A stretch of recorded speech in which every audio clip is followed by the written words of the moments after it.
Hey, Steve. How are you? Glad you're so excited to see me today. Alrighty. Good afternoon, everybody, and happy Monday. Let's get to it, and we'll begin with a few scheduling announcements today. President Trump will be hosting the Canadian Prime Minister Mark Carney tomorrow for a working meeting here at the White House. On Thursday, the president will host his 8th cabinet meeting alongside his incredible team.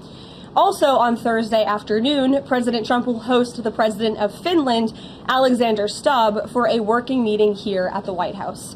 The president also wanted me to relay his congratulations to Japan for electing their next prime minister, a highly respected person who also happens to be the first female to hold the position for our great ally. While President Trump continues to negotiate peace deals, meets with world leaders, and celebrates the 250th birthday of our United States Navy, as you saw he and the First Lady do just yesterday, Democrats, unfortunately, are continuing to play political games. And we are now in day 6 of the Democrat federal government shutdown. Millions of American federal workers are under enormous financial stress as a result, wondering how they will pay their bills and take care of their families. If the Democrats do not vote to open the government tonight, federal workers will not receive their next full paycheck. Additionally, the special supplemental nutrition program for women, infants, and children will run out of federal money very soon. This program provides vouchers to buy infant formula, fresh fruits and vegetables, and other healthy foods for low-income families. It can be easily fully funded if Democrats simply vote tonight to reopen the government. Also, our incredible military service members who risk their lives to preserve and defend our country are now working without pay and will miss their next paychecks if this Democrat shutdown does not end tonight. The Republican-backed clean and nonpartisan funding bill fully funds this important food aid program, gets our troops paid, and reopens the government. So all of this begs the question, what is the Democrat ongoing shutdown truly about? The sad truth, we believe, is that the Democrats intentionally shut down the government and are inflicting this pain on American citizens to try and demand free health care for illegal aliens. Of course, this is an indefensible and truly radical policy to be in favor of, let alone to use as the primary reason to shut down the United States government. So the Democrats and their allies are desperately lying about their true motivations. We have to set the record straight with the facts so the American people understand what's really at play here.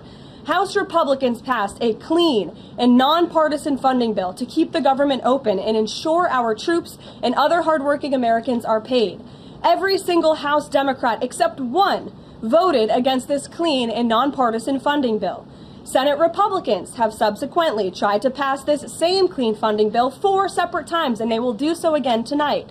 to fully pass it to be sent to the president's desk for signature. And the president is ready to sign this bill to reopen the government as soon as it is sent to his desk. Yet every single Senate Democrat, except 3, have voted against this clean and nonpartisan funding bill. The Democrats' current position is that the only way the American government can reopen is if illegal aliens can get free health care. Don't take my word for it, just look at what's inside of the Democrats' proposal to reopen the government. Their funding proposal would result in nearly $200 billion spent on health care for illegal aliens and other non-citizens over the next decade. To put this in perspective, $200 billion is enough money to fund the entire children's health insurance program, which provides health insurance to low-income children and women. Under the Democrats' proposal, the millions of illegal aliens who improperly were granted asylum and paroled under the Biden administration would once again be allowed to receive Medicaid benefits. It does not end there. The Democrat proposal would also require Medicaid to pay more for emergency care provided to illegal aliens than it does for American patients who are disabled, elderly, or children. When someone shows you who they are, believe them. The Democrat Party has unfortunately closed our government, costing Americans their jobs, threatening our military readiness, harming our economy, and causing chaos, all to help the illegals who broke into our country. Instead of holding illegal aliens accountable and removing them from our country, which is what this administration is trying to do every day, the Democrats want to give them the free benefits paid for by the American taxpayer. Democrats in 2025 are for illegal aliens first and Americans last. This is the reality we are unfortunately facing right now in Washington, D.C. President Trump and Republicans will not give in to these radical demands. The president and Republicans have a sacred responsibility to serve and protect the interests of their constituents, the American people. That's why we are backing a clean and nonpartisan funding bill with no strings attached to reopen the government. Democrats should do what they did 13 separate times under Joe Biden and vote for this exact same type of funding bill. Now the Senate will vote tonight for the 5th time to reopen the government on the 6th day of this shutdown. All we need are an additional 5 Democrat senators to end this madness and vote for the clean funding bill to reopen the government. If you are an American watching at home right now, call your Democrat senators and tell them to do the right thing and end this shutdown. With that, I will take your questions. Here in our new media seat today, we have Elizabeth Mitchell from the Daily Signal. Elizabeth, thanks for being here, and please kick us off. Thank you for having me. I have 2 questions. First, President Trump told reporters yesterday that firings of federal employees are taking place right now. In which departments have people already been fired from their federal jobs due to the shutdown? The president was referring to the hundreds of thousands of federal workers who have been furloughed as a result of this federal government shutdown, both here at the White House and across the entire federal government, at agencies across the board. There are federal workers who are staying home. Many of them work in the White House. You know them.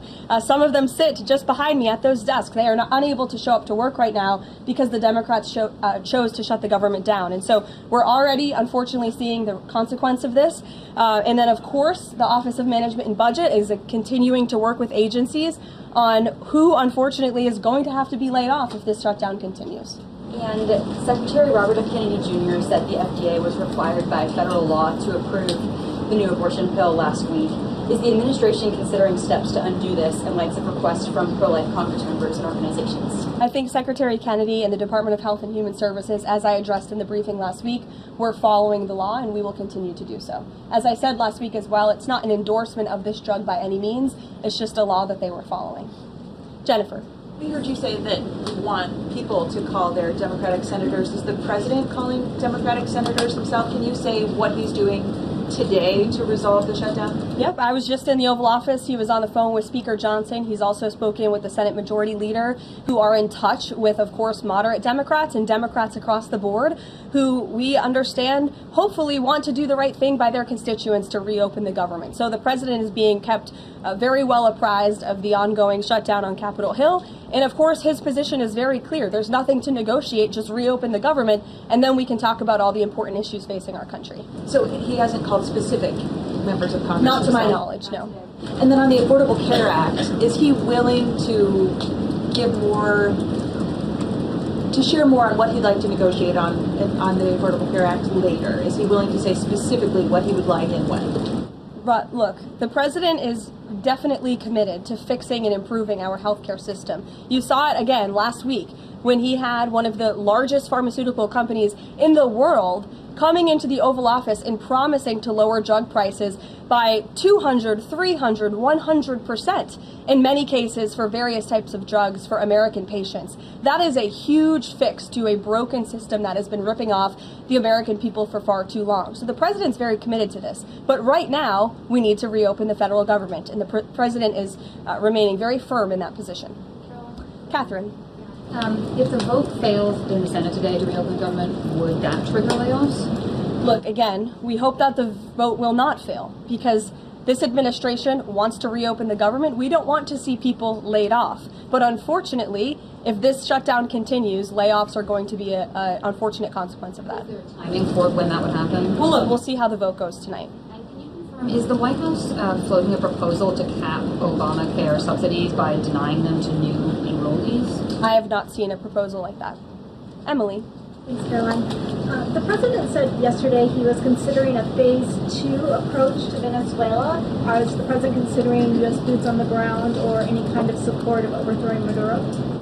I won't get into any specific proposals that are being considered by the president and his national security team, but I think we've been pretty transparent and clear in the administration's view of the illegitimate Maduro regime, and the president has taken very unprecedented, tough action to end the illegal trafficking of illicit drugs into our country from Maduro's illegitimate regime.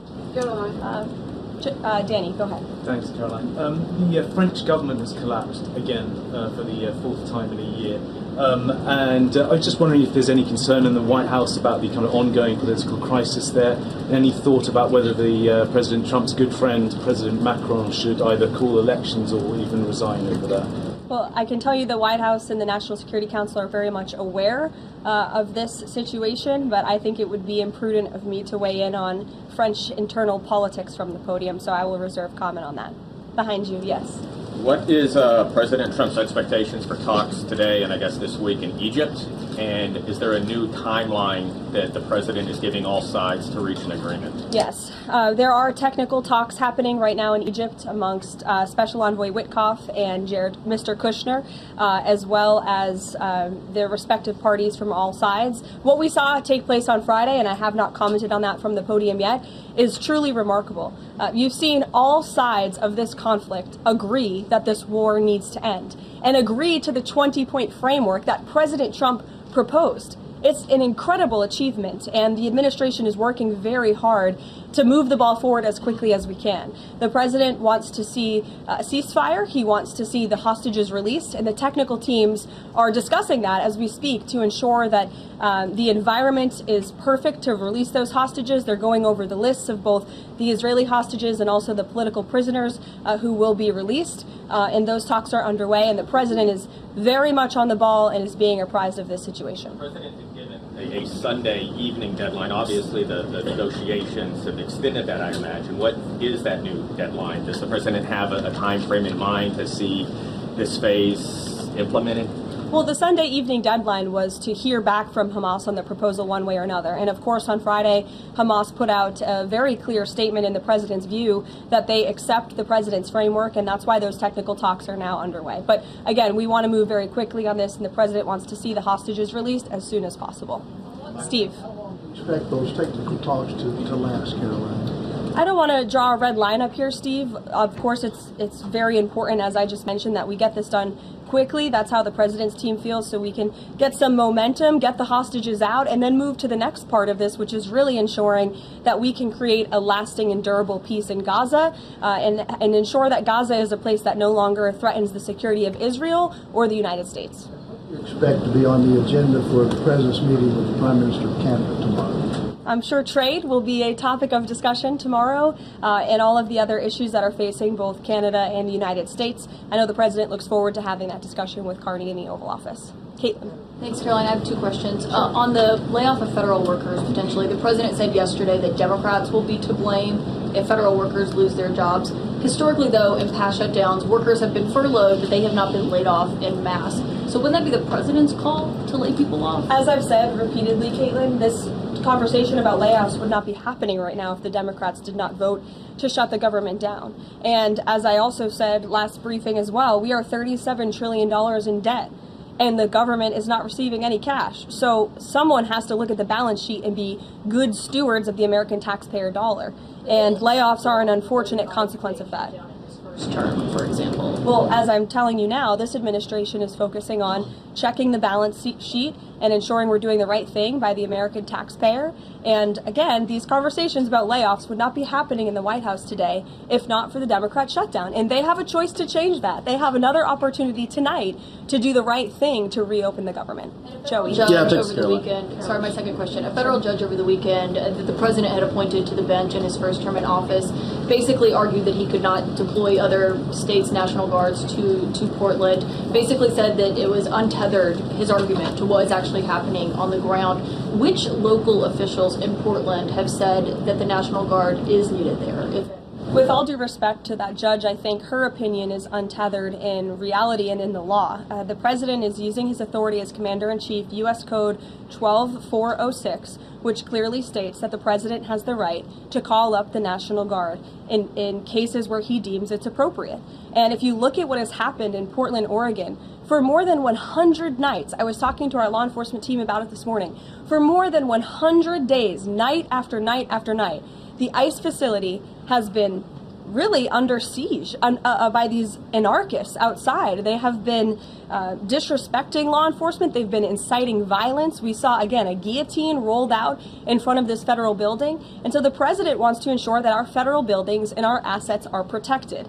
And that's exactly what he's trying to do. And ultimately, in the case in Los Angeles, that judge ruled in the Ninth Circuit, that panel of judges ruled that those troops could remain and that the president was well within his authority to do so. So we are appealing that decision. As you know, we expect a hearing on it pretty quickly, and we're very confident in the president's legal authority to do this, and we're very confident we will win on the merits of the law. But no local officials that you can point to that have said we need the National Guard? Because I spoke to the police chief of Portland last week. He said that the president's claims just don't match up with what's happening on the ground. I would encourage you as a reporter to go on the ground and to take a look at it for yourself, because there's been many members of the press, not press in this room, but independent journalists, some of whom we'll be inviting to the White House very soon to share their stories, because they have been in the middle of these riots and they have witnessed the anarchy that is taking place night after night. It's on video. You should play it on your show. You have a great opportunity on prime time on CNN to show your audience. Yeah, but you're probably talking to partisan Democrat officials who are opposed to everything this president does.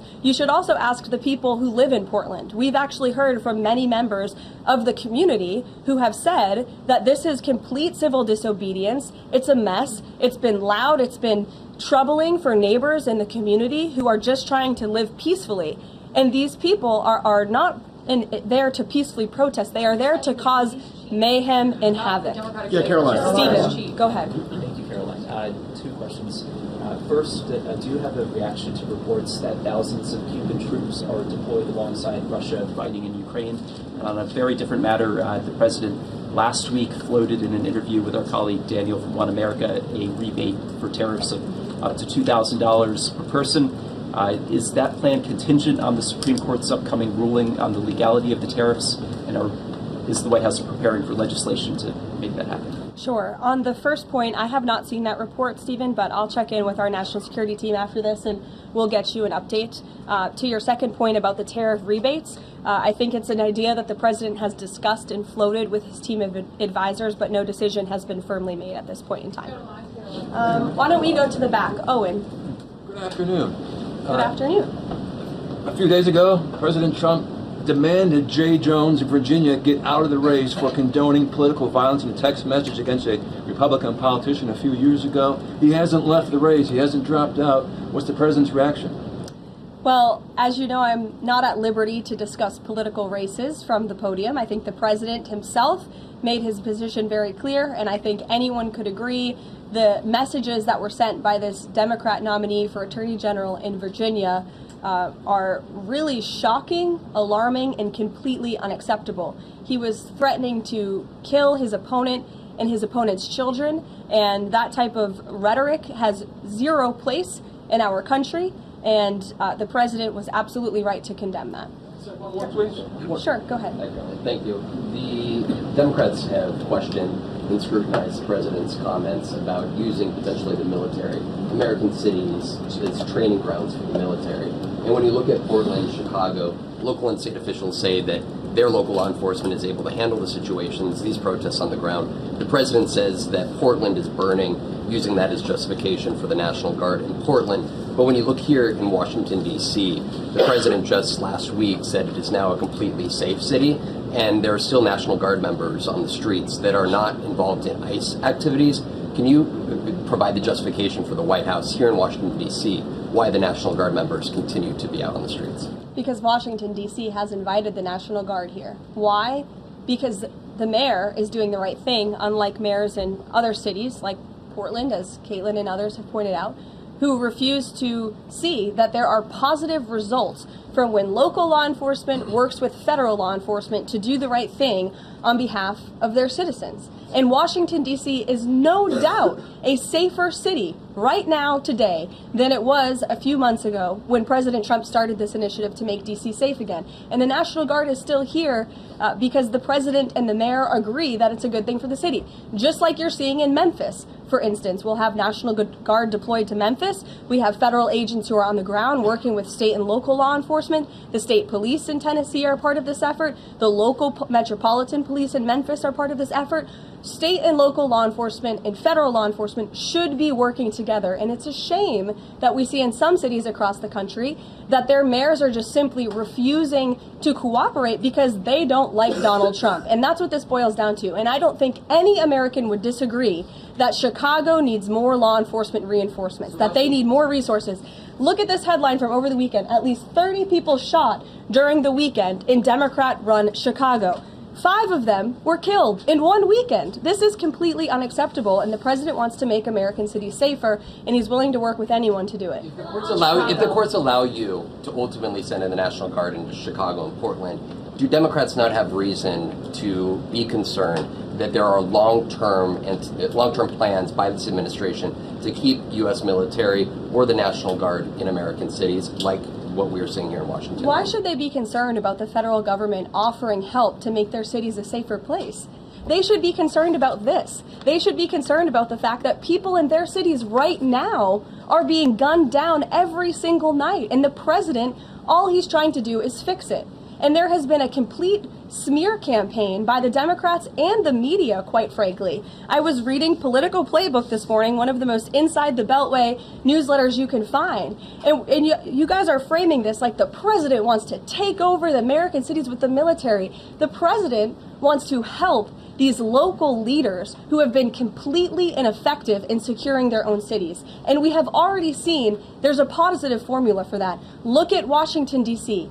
The murder rate has declined significantly. Our streets are safer. People who live here feel safer. All of you in this room, I know you do, you just won't admit it. And it's a proven system that works, and the president wants to make America's cities safe again. And I don't think there's anything wrong with that.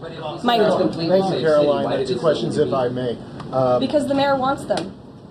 Michael. These talks in Egypt, if Hamas does agree to relinquish power and give it up, cede power to this transitional technocratic government, if that does happen, would the Trump administration then recognize a Palestinian state? Look, I don't want to get ahead of the technical talks right now, Michael. They're extremely sensitive. They're taking place, again, as we speak, and there's a lot of, there's many things to discuss, of course. This is, hopefully, we expect and we hope, going to be one of the greatest peace deals this world has ever seen. And the Trump administration is working diligently and working very hard to get there. And as I said, Friday, all terms agreed. We have the Arab countries who are working with us. Of course, Israel has been incredible in cooperating with the president's plan and agreeing to it. And we're very hopeful, and we expect that to continue. You tweeted about this over the weekend. Thank you. I was going to you in the blue shirt and tie. Thank you, yes, Karoline. You're welcome. The Daily Mail. Today, the Supreme Court declined to hear Ghislaine Maxwell's appeal. Will Trump rule out granting her clemency? Is that something the White House is considering? It's not something I've heard discussed. And we don't comment on clemency requests that may or may not have been made, but I'm certainly not tracking that one at this point in time. Karoline. Jordan, go ahead. Thank you, Karoline. So we're talking about these radical groups in Portland and Chicago. I know the president has spoken about potentially going after George Soros with RICO charges and for funding all of this violence. Has there been any update on that? And also, is the administration looking into the other nonprofits, maybe taking away their 501c3 status for funding this violence? And one more question. Sure.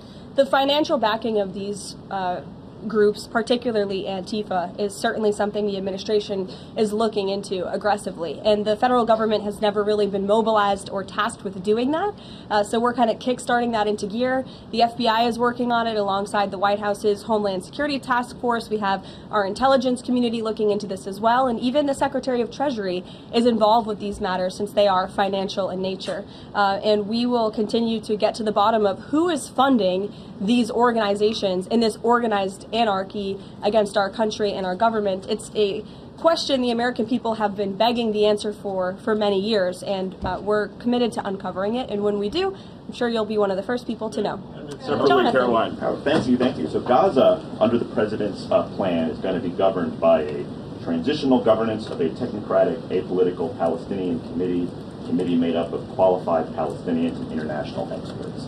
Now, given how radicalized the Palestinian population is in Gaza and in the West Bank, can you offer some insight or guidance into who are some of these Palestinians that are going to be considered for leadership roles in Gaza, and where are you going to be finding them, and do you have any names? We're not quite there yet, Jonathan. The president believes peace is possible in Gaza, and that's why he presented this detailed and comprehensive plan. The first step of that is securing a ceasefire and releasing the hostages, and then those conversations about ensuring a durable and lasting peace can continue. But what do you need to have peace in a region like Gaza that's been war-torn for far too long? You need security guarantees, and you need good governance. And so those will be two of the priorities that this administration is focused on. If I may, the president has said he wants the government to reopen this week in a deal. What's going to happen by the end of the week if there's no deal? What's the White House prepared to do? With no deal with what? To reopen the government. Look, as I said, unfortunately, there's going to be a lot of pain inflicted. There already is on the American public, on our troops who are not being paid, again, on women and young children who depend on critical food assistance. We hate to see this. And in fact, the Office of Management and Budget is trying to do everything they can to find funds to get out the door for these vulnerable populations in our country. Again, we shouldn't be having to do that. The Democrats have a chance to change course tonight. I believe the vote's taking place at 6:30, and we urge Democrat senators to vote to reopen the government and to do the right thing. Thanks, guys.